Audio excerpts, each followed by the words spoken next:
Kita bahas soal-soal fisika. Energi getaran selaras berbanding terbalik kuadrat amplitudo. Terbalik periode, lurus kuadrat amplitudo, lurus kuadrat periode, lurus amplitudo. Berarti dari sini kita harus tahu rumus hubungan energi getaran selaras dengan variabel yang ada kuadrat amplitudo atau periode atau kuadrat periode atau antara dua ini dah pokoknya. Baik, kita tulis rumus-rumus yang berkaitan dengan persamaan ini. EP sama dengan setengah KY kuadrat, energi potensial sama dengan setengah KY kuadrat. Lalu kita jabarkan akan menjadi seperti ini. Setengah 4pi kuadrat per T kuadrat A kuadrat sin kuadrat 2pi per T. Ini T yang ini periode, ini waktu, ini A ini amplitudo. Oke, kita next. EK sama dengan setengah MV kuadrat Y. Kenapa pakai Y? Karena di sini energi getaran selaras gerakannya naik turun ke atas dan ke bawah setingkat atau sejalur dengan sumbu Y. Maka hasilnya adalah setengah M 4pi kuadrat per T kuadrat A kuadrat sin kuadrat 2pi per T. Oke, kalau kita lanjutkan, E total adalah EP plus EK. EP energi potensial, EK energi kinetik, hasilnya menjadi seperti ini. Baik, kita analisis satu persatu. Di sini ada variabel periode kuadrat yang terbalik dengan E total. Ada amplitudo kuadrat yang sebanding atau berbanding lurus dengan E total. Maka kita cek. Terbalik dengan kuadrat amplitudo. Oh, salah. Karena di sini dia minta lurus. Amplitudonya lurus dengan E total. Berbanding terbalik dengan periode. Tentu salah karena di sini adalah kuadrat periode. Salah. Lurus dengan kuadrat amplitudo. Nah, ini cocok. Ini amplitudo kuadrat, ini E total. Nah, berarti jawabannya yang C. Oke, gerak suatu benda digambarkan dengan grafik kedudukan X terhadap waktu T. Bagian grafik yang menunjukkan kecepatan benda 0. Oke, kita tahu ketika garis grafiknya miring, pasti di situ ada perubahan kedudukan. Dari ke sini ke sini ada perubahan kedudukan. Awalnya di sini, pindah di sini. Oke, naik kan? Nah, tentu ada beda dengan grafik yang B. Awalnya di sini, kedudukannya tetap di sini. Nah, tetap pada X yang di sini. Otomatis ketika kedudukan tidak berubah, oke, posisinya tidak berubah, awalnya di Jakarta, kemudian dia tetap di Jakarta, dia awalnya di kamar A, tetap di kamar A, otomatis dia tidak berpindah tempat. Tidak berpindah tempat, tidak berpindah kedudukan, otomatis menunjukkan kecepatan bendanya adalah 0. Maka jelas pada grafik ini jawabannya tentu yang B. Karena kedudukan nggak berubah, kecepatan juga nggak berubah atau 0. B. Kita bisa cek pada yang lain, pada C. Awalnya kedudukannya di sini, dia kemudian berpindah di sini. Nah, ada perubahan kedudukan pada grafik C. Begitu juga yang D dan juga E. Partikel alfa, memancarkan partikel alfa. Intinya kehilangan. Jadi kita mengingat-ingat partikel alfa itu apa? Partikel alfa adalah helium, inti atom helium. 2 proton, 2 neutron. Kok bisa? Nah, ini kita cek dari sini. Oke, dari rumus atom bahwa A itu adalah massa inti yang terdiri dari proton ditambah neutron. Z adalah jumlah proton atau juga sama dengan jumlah elektron. 42He artinya apa? 2 ini adalah jumlah proton sama dengan jumlah elektron. Nah, kalau 2 ini proton, ya, 2 ini proton, maka kalau kita analisis dari yang A, ini kita analisis ke sini, A-nya ini 4, protonnya 2, maka netronnya berapa? Netronnya jadi jelas 2. Jadi kita dapat proton 2, neutron 2, elektron juga 2. Baik, jawabannya yang benar yang mana? Kita analisis di sini. 2 proton dan 4 elektron. Oke, berarti jelas salah. Elektronnya 2. 2 proton, 2 neutron. Oke, ini jawabannya benar. Tapi kita bisa cek yang lain. 2 elektron dan 4 neutron. Oke, salah. 2 proton dan 4 neutron, ini juga salah. 2 proton dan 2 elektron. Oke, seakan-akan ini benar. Protonnya 2, elektronnya 2. Tapi kita harus ingat di sini yang dibahas adalah inti. Intinya kehilangan karena yang diomongin inti adalah terdiri dari proton dan neutron. Maka jelas jawaban yang kita ambil adalah 2 proton dan 2 neutron. Maka jawabannya yang benar adalah B. Oke, next. Kita ukur tegangan jaringan listrik memakai voltmeter. Ya, jelas yang terukur tegangan efektifnya, VEF. Masih ingat ya, V maksimum sama dengan apa? V efektif dibagi dengan akar dari 2. Maka yang bisa kita ukur ini adalah V efektifnya. Oh, kebalik ya? Bukan kebalik. Oke. Kita hapus dulu. Oke, kita balik ke hapus. V efektif adalah V maksimum dibagi dengan akar 2. Oke, kayak gini ya. Jadi terbalik. Jadi yang terukur dalam voltmeter adalah V efektif. Jawabannya adalah B. 2 celah dengan jarak 0,2 disinari tegak lurus, garis terang ketiga terletak 7,5. Kalau ada 2 celah berarti namanya adalah interferensi ya. Kita harus ingat interferensi itu ada 2 celah intinya. Kalau di fraksi div, kita bisa ingat dengan mulut kita div, satu mulut. Div apa ya? Satu lubang mulut div. Kayak gitu.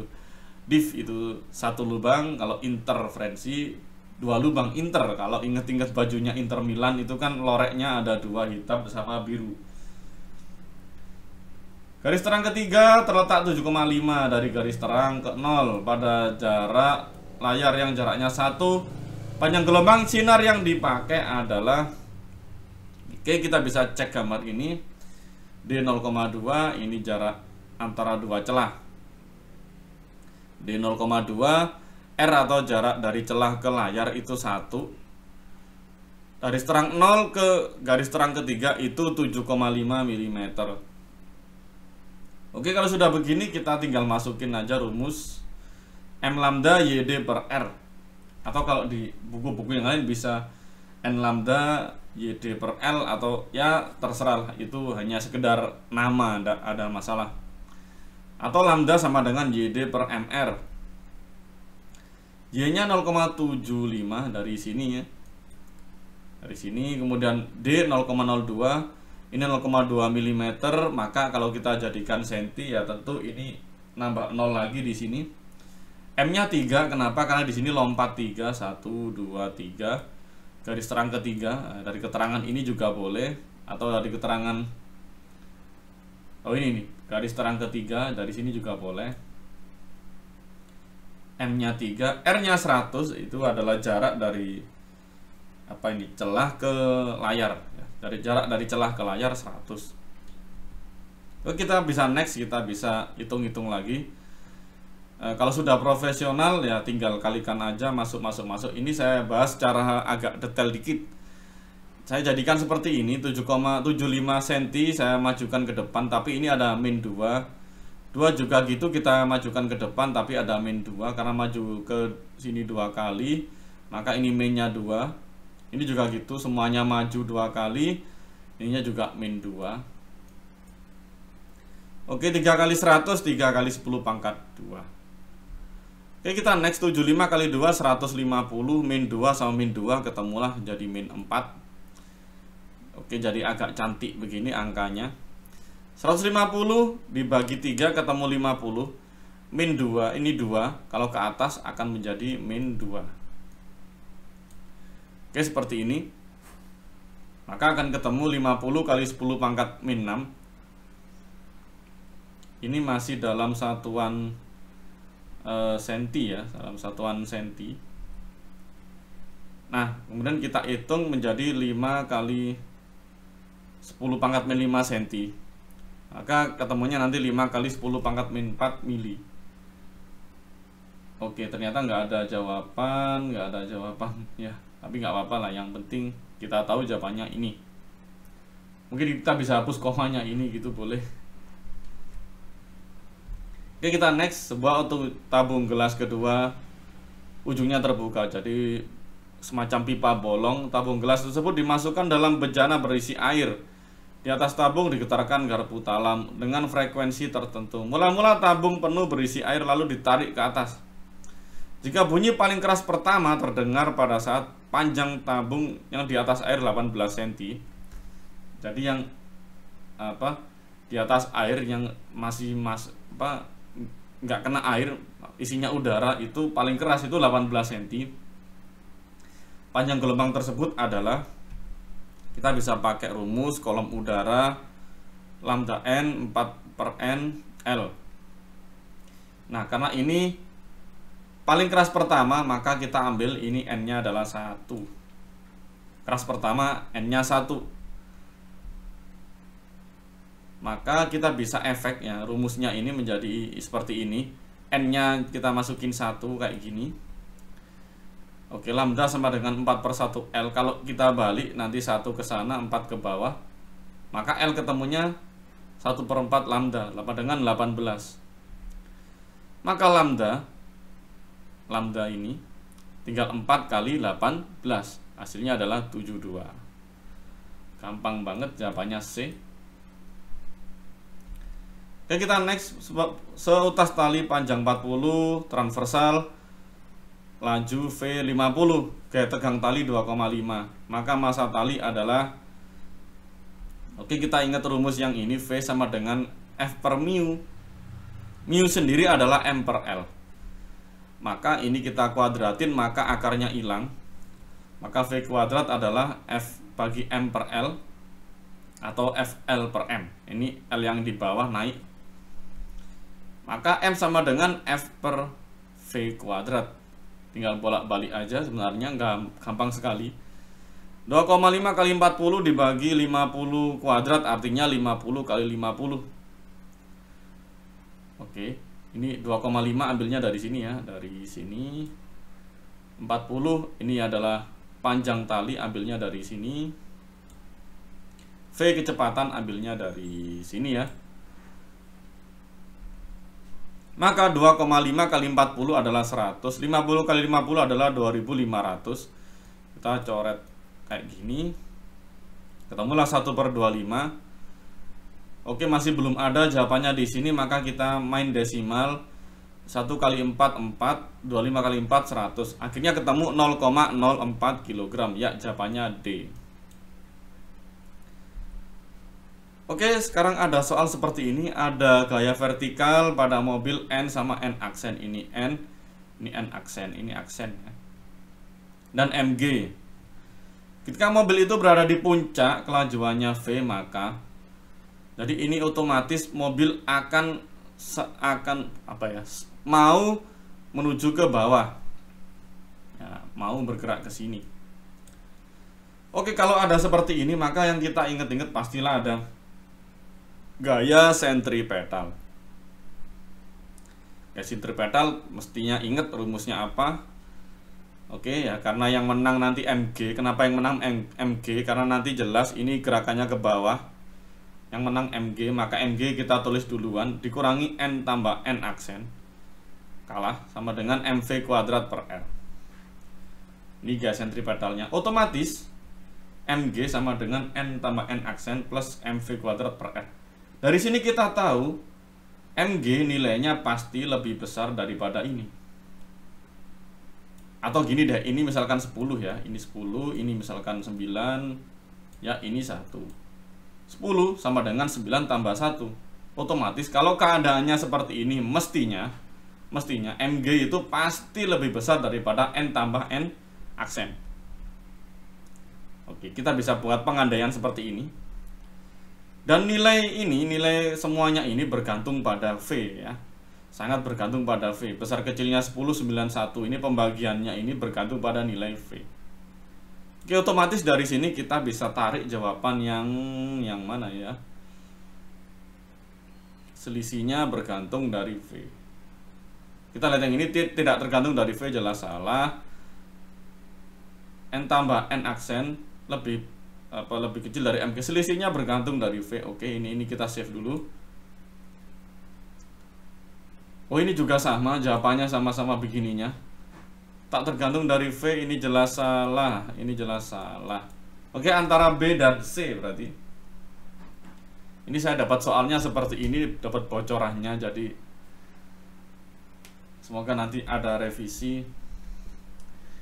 Tinjau sebuah benda diluncurkan vertikal ke atas. Jika gesekan dengan udara dapat diabaikan, besar kecepatan awal minimum supaya benda itu tidak kembali ke bumi ialah V. Jika massa bumi M, massa benda M, dan jejari bumi R, maka V kuadrat berbanding lurus dengan. Oke, kalau seperti ini kita bisa ingat-ingat apa ya? Itu apa? Hukum kekekalan energi mekanik. Nah, kita bisa pakai itu aja deh. Oke, EP1 tambah EK1 sama dengan EP2 tambah EK2 konstan ya. Hukum kekekalan energi mekanik kita pakai di ke konsep-konsep gravitasi. Namun kita ganti energi potensialnya dengan rumus yang kayak gini nih. Oke, seperti ini. Kenapa ini min?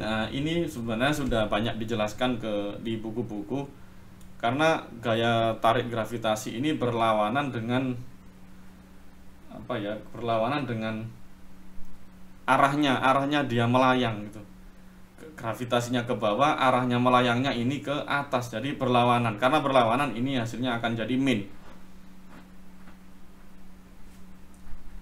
Oke, kemudian ini kita analisis seperti ini. R1 sama dengan R, jari-jari bumi. Oke, ini adalah keadaan satu ketika benda itu sebelum diluncurkan ke bumi, sebelum diluncurkan ke keluar angkasa, masih di bumi. Berarti dia masih berada di, kalau kita gambar seperti ini adalah keadaan satu di sini ya.